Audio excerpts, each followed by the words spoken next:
5 hak ibu terhadap bapak. Catat, ingat baik-baik. Pertama, makan. Ibu tadi sudah dikasih makan. Yang kedua, pakaian. Ibu sudah dikasih pakaian? Karena sekarang banyak perempuan yang tidak diberi pakaian oleh suaminya. Tinggi istrinya 175 tapi dikasih kain cuma 50 cm. Kurang kain. Kadang belum selesai di tempat tukang jahit sudah dia ambil.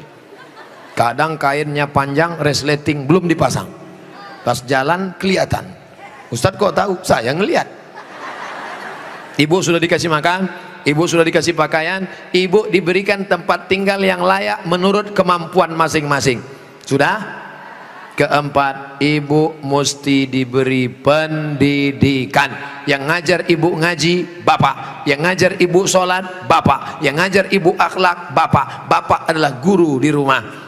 Dan yang kelima adalah perhatian. Maka ibu selalu diperhatikan. Dari mulai jilbabnya, dari mulai pakaiannya, termasuklah HP ibu diperhatikannya juga. Kok dari tadi sini Ustadz Somad, suatu ketika istri saya pergi kerja dan saya masuknya siang, tiba-tiba HP-nya berdering. Saya cek, rupanya mantan. Dia cari lagi di FB dan mereka sudah jalan-jalan, Pak Ustadz. Hati saya selalu galau tiap hari. Jangan-jangan dia sudah buat ini, jangan-jangan dia sudah jalan ini, jangan-jangan sudah. Bayangkan menderitanya seorang laki-laki gara-gara HP istri yang sudah macam-macam. Gara-gara apa itu? Facebook, Twitter, BBM, WhatsApp, Instagram. Oleh sebab itu jaga ini masalah HP ini, jaga baik-baik. Ah, ini Ustadz Somad gak enak. Selalunya HP perempuan aja. Oke, sekarang kita balik.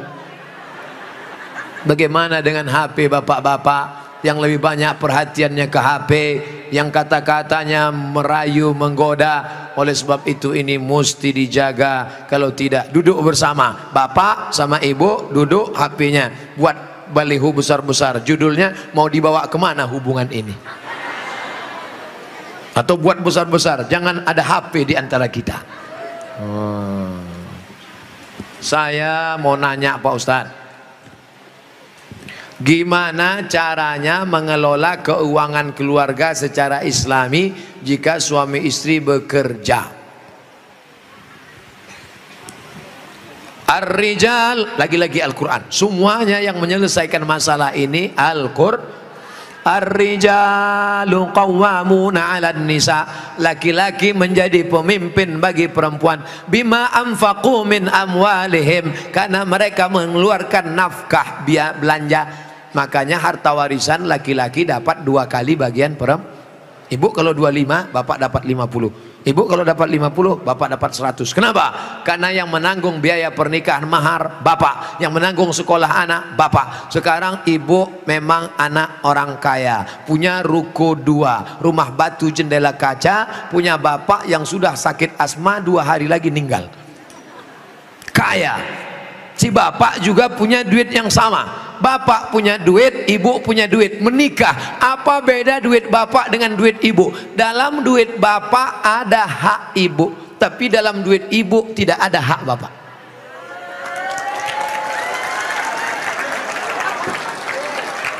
Dalam uang bapak ada kewajiban nafkah untuk ibu, dalam duit ibu tidak ada. Tapi karena ibu cinta mati, maka ibu berkata, "Mas, aku tahu engkau kere, miskin, susah melarat, tapi aku sudah terlanjur cinta padamu. Jangankan uang ini, nyawaku pun kuberikan. Ambillah semuanya, dengan syarat jangan kau nikah lagi." Nah, sudah jelas batasannya. Jadi kalau ada ibu punya kontrakan, PNS, pegawai, punya gaji, ibu tetap ngomong ke suami, "Mas, aku mau kirim uang ini ke anak yatim, mau biaya anak pesantren, mau kasih wakaf beras 1 karung." Tapi ibu ngomong ke bapak itu bukan minta izin, karena uang itu memang punya ibu. Ibu ngomong sebagai adab, sopan santun, tata krama, budi bahasa. Jadi bapak jangan kegeeran. Dan ibu jangan kurang ajar. "Mas, ini uangku, ini kos-kosanku, ini rumahku, terserah aku. Kamu mau ikut ya, kalau enggak lebih dari kamu bisa aku dapatkan." Jangan, luka hatinya. Galah patah boleh disambung, kaca retak boleh direkat, hati yang sakit kemana obat akan dicari. Nah, oleh sebab itu maka jaga. Saya sudah mengeluarkan untuk biaya keluarga sebagian, sedangkan sebagiannya saya ingin membantu saudara yang kurang mampu. Tapi kadang saya suka berbohong jika untuk membantu keluarga yang memang butuh bantuan. Ini yang nulis pertanyaan bapak apa ibu? Kalau bapak sudah berikan yang 5, makan sudah, pakaian sudah, tempat tinggal sudah, pendidikan sudah, perhatian sudah, sesuai dengan urf, wa ashiruhunna bil ma'ruf, berilah mereka pergaulan urf. Urf itu seperti layaknya. Kira-kira layaknya standar orang daerah Pondok Aren itu perempuan diberi berapa? Tidak terlalu kaya, tidak terlalu miskin, yang sedang-sedang. Kira-kira diberi berapa? Standarnya misalnya 3 juta, 5 juta. Dia beri, maka sisanya itu terserah dia untuk yang lain. Maka dia sudah menunaikan kewajiban. Urf. Pengambilan hukum ada 10. Quran, hadis, ijma', qiyas, syar'u man qablana, saddu zara'i, qaulu sahabi, istihsan, istisab, urf. Urf, tradisi, kebiasaan. Berapa yang layaknya untuk daerah Pondok Aren? Semoga Ustaz selalu dilindungi Allah. Amin. Bagaimana antum menyikapi beda mazhab? Khilafiyah, firqah.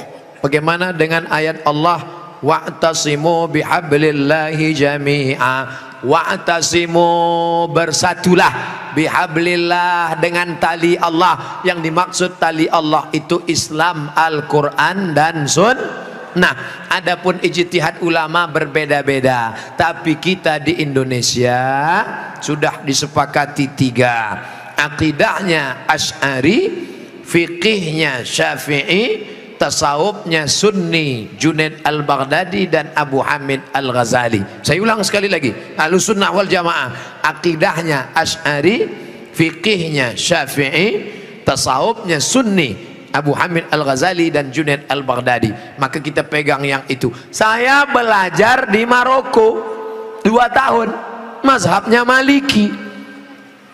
Maliki Ahlussunnah.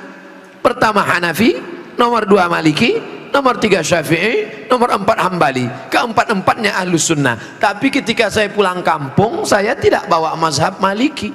Kenapa Ustaz tidak pakai mazhab Maliki? Andai saya pulang ke kampung, saya pakai mazhab Maliki. Mazhab Maliki kalau sholat tangannya lepas ke bawah, Allahu Akbar. Fatihahnya pakai baca kiraan Warsh, Alhamdulillahi Rabbil Alamin, Ar-Rahmanir Rahim, Maliki Yaumiddin. Mimnya pendek. Kemudian nggak pakai bismillah, Allahu Akbar, Alhamdulillahi Rabbil Alamin, nggak ada bismillah. Kunut subuhnya sebelum rukuk, walam yakul lahu kufuwan ahad, baca kunut. Kunutnya nggak bunyi.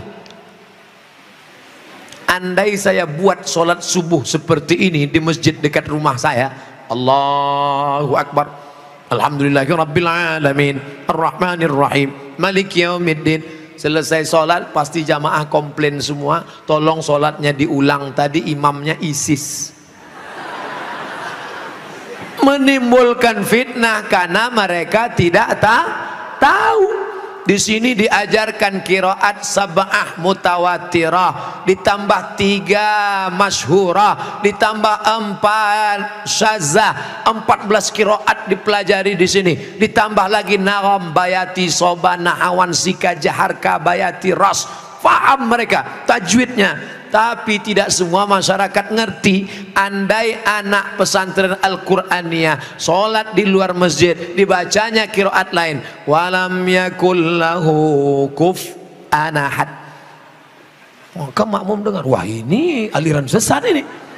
Bukan berarti dia salah, tapi dia takut menimbulkan fitnah. Maka dalam masalah-masalah yang kita sepakati, mari kita berlapang dada.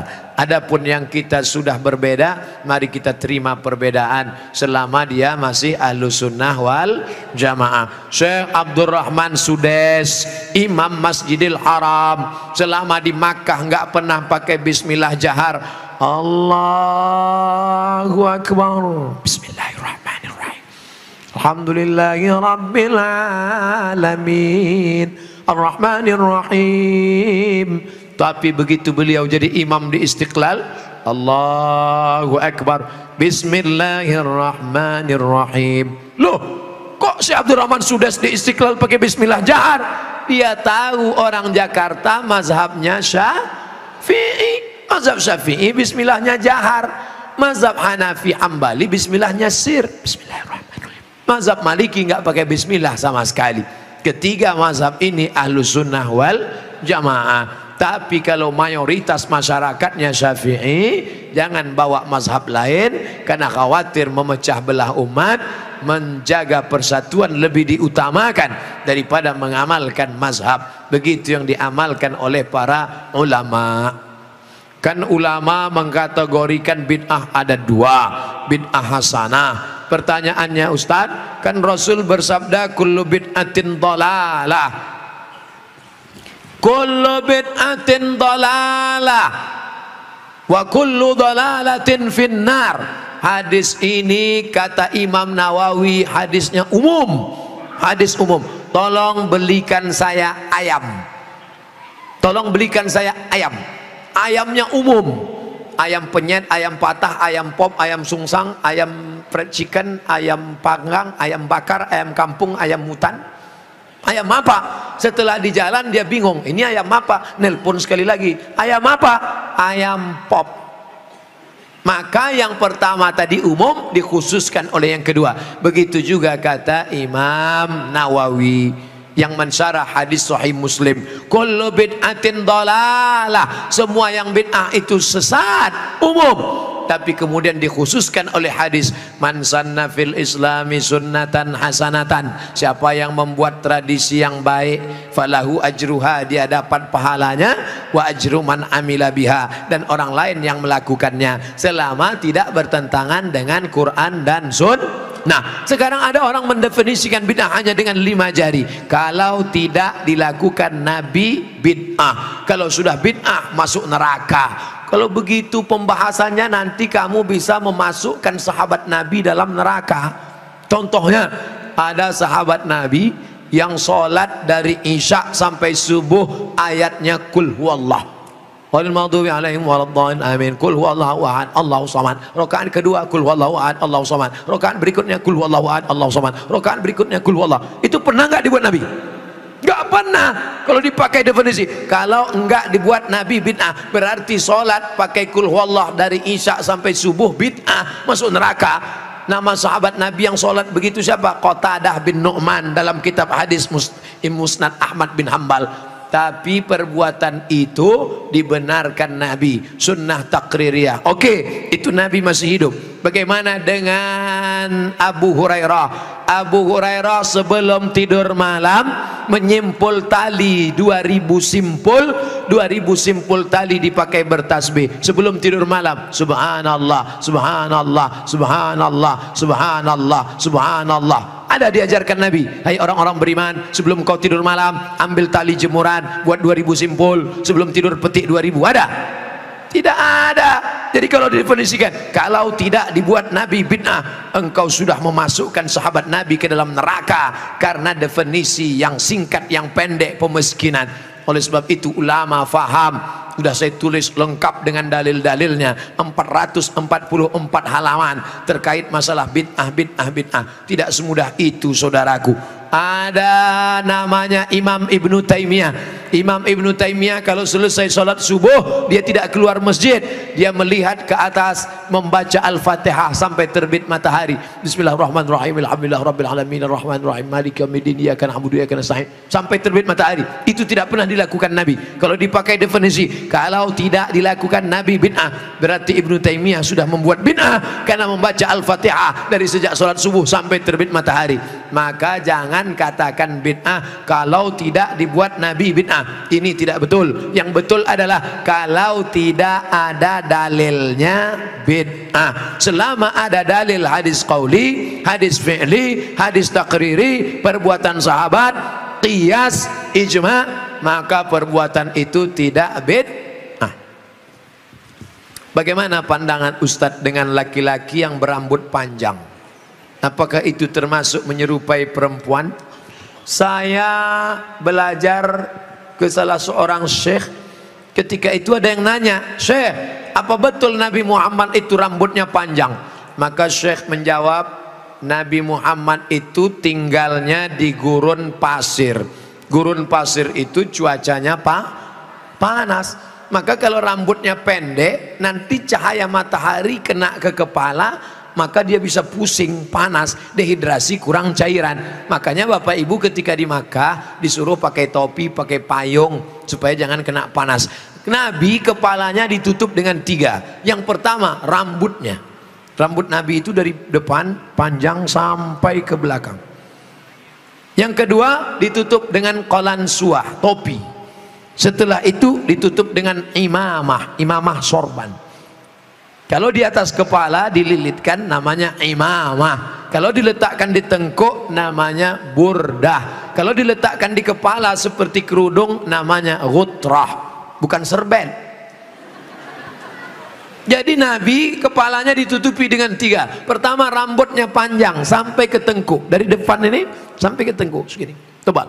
Yang kedua qalansuah, kain penutup. Setelah itu baru sorban.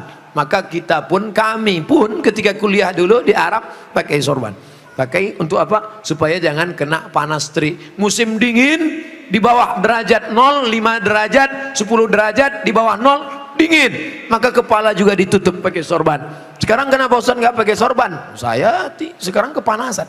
Tapi saya tidak menyalahkan para habaib pakai sorban. Mereka mengikuti sunnah Nabi Muhammad sallallahu alaihi wasallam. Nah, jadi kalau ada laki-laki berambut panjang, tapi rasanya di tempat kita rambut panjang bukan untuk menutup kepala biar supaya jangan panas. Justru tempat kita makin rambut panjang makin kepanasan, ketombe. Jadi kira-kira rambut panjangnya kenapa? Kenapa rambut panjang? Ini. Tapi tidak semua yang berambut panjang itu karena mengikuti perempuan. Jadi tidak bisa kita hukum serta-merta kalau rambut panjang LGBT. Enggak. Maka yang LGBT itu kalau menyerupai perempuan, la'anallahul mutasyabbihin minar rijal bin nisa. Allah melaknat laki-laki yang menyerupai perempuan dan perempuan yang menyerupai laki-laki. Mudah-mudahan anak kita terjaga dari LGBT. Tapi sebetulnya LGBT itu nama yang terlalu keren. Orang malah bangga sekarang disebut itu LGBT, itu bangga. Saya tidak setuju dengan LGBT, tapi saya malu mau nyebutnya di depan para kiai. Boleh saya sebut? Jangan sebut LGBT. Buat sebut nama yang mengejek, merendahkan, menghinakan. Apa namanya? PLT, penyuka lobang tai. Itu yang cocok bagi mereka. Kotor, najis. Zaman Nabi LGBT ini hukumannya man wajadtumuhu ya'malu amala qaumi Lut. Kalau kamu menangkap ada orang yang melakukan perbuatan Nabi Lut, faqtulul fa'il wal maf'ul, pancung kepalanya, hukum mati. Untung dia hidup bukan zaman Nabi Muhammad. Kalau hidup zaman Nabi habis, selesai. Bapak Ibu yang dimuliakan Allah Subhanahu wa taala. Ustadz berani ngomong gini apa enggak takut nanti ditangkap bencong? Ngapain takut? Banyak yang bela saya. Tapi pas pulang nanti sendirian ngeri juga ini. Insyaallah wa ta'awanu 'alal birri wat taqwa, saling tolong menolong dalam kebaikan dan ketakwaan. Wala ta'awanu 'alal itsmi wal udwan. Ingatlah saudaraku, ada satu kampung namanya kaum Sadum. Pernah dengar kata Sadum? Dari kata Sadum inilah muncul istilah sodomi. Sodomi artinya perbuatan orang Sadum, umat Nabi Lut. Bagaimana hukuman Allah? Ja'alna 'aliyaha safilaha. Bagian atas kami turunkan ke bawah, bagian bawah naikkan ke atasnya. Lalu kemudian amtarna alaihim, kami hujani mereka dengan apa? Hijaratan, batu-batu, min sijilin mandud, dari batu tanah liat yang dibakar di api neraka. Itulah sekarang di Yordania, tempatnya bernama Al-Bahrul Mayyit, bahru laut, mayit mati, Dead Sea, dead mati, sea laut, Dead Sea laut laut mati. Ngapa disebut laut mati? Karena airnya terlampau asin sampai ikan pun tidak bisa hidup di dalam. Orang kalau pergi ke laut mati ngapung di atas karena kadar garam yang tinggi. Nah, siapa yang punya kadas, kurap, kudis, gatal-gatal, mandi di situ sembuh. Di Yordania.